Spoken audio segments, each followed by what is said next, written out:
দুহাতে দুটি পিস্তল উঁচিয়ে নিজের সাম্রাজ্যের জানান দিচ্ছেন এক গ্যাংস্টার। ঠিক এভাবেই নতুন সিনেমার পোস্টারে ধরা দিয়েছেন ঢালিউডের শীর্ষ তারকা শাকিব খান। আবু হায়াত মাহমুদের প্রথম সিনেমায় প্রিন্স রূপে বড় পর্দায় হাজির হতে যাচ্ছেন এই তারকা। শাকিব খানকে যুক্ত করার পেছনের গল্প শোনালেন নির্মাতা। খুব অল্প সময়ের মধ্যেই শাকিব ভাইকে আমরা সাইনিং করাতে পেরেছি। আমার যতটুকু মনে পড়ে এটা 7 থেকে 10 দিনের একটা বিষয় ছিল। তখন উনি বলছিল যে গল্পটা আসলে ভালো, এই গল্পটা হওয়া উচিত, এবং সেটা যদি তোমরা আমাকে এনশিওর করতে পারো যে তোমরা এটাকে ওই রকম লার্জার স্কেলে করতে পারবে, তাহলে আমি ভাবতে চাই। প্রিন্সের নিচে ট্যাগলাইন দেয়া হয়েছে once upon A time in Dhaka. 90 দশকের প্রেক্ষাপটে রাজধানীর গ্যাংওয়ারের গল্প উঠে আসবে পর্দায়। 90 দশকে গ্যাংওয়ার একটা ইম্পর্টেন্ট পার্ট ছিল, সো ওইটা তো ডেফিনেটলি থাকবেই। সো গল্পটাকে আসলে আমরা সব কিছু মিলিয়েই সাজিয়েছি।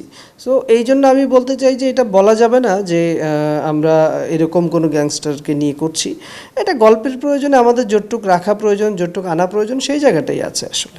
সামাজিক মাধ্যমে গুঞ্জন উঠেছে সিনেমার জন্য রেকর্ড পারিশ্রমিক 3 কোটি টাকা নিয়েছেন শাকিব খান। বিষয়টি পরিষ্কার করলেন সিনেমাটির প্রযোজক। শাকিব ভাই উনি ডিজার্ভ করেন, সময়ের সাথে সাথে উনার রেমুনেশন প্রত্যেকটা জিনিসই সেই সমস্ত জায়গা থেকেই আসলে উনি যেটা ডিজার্ভ করেন সেভাবে আমরা অবশ্যই আগের ছবির চাইতে তো উনি একটু বেশি হবেই, সেটাই স্বাভাবিক। বড় পরিসরে সিনেমাটি নির্মাণের পরিকল্পনা করছে প্রযোজনা প্রতিষ্ঠান।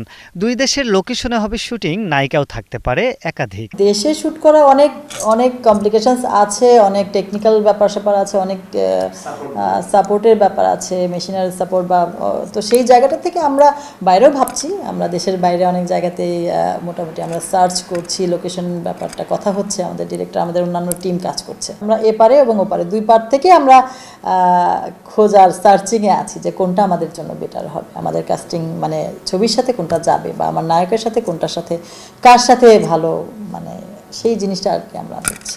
ক্রিয়েটিভ ল্যান্ডের ব্যানারে সিনেমাটি প্রযোজনা করছেন শিরিন সুলতানা। প্রযোজক পরিচালকের অভিষেক ঘটতে যাচ্ছে প্রিন্সের হাত ধরেই। এখন দেখার অপেক্ষা শুরুটা কতটা রাঙাতে পারেন এই জুটি।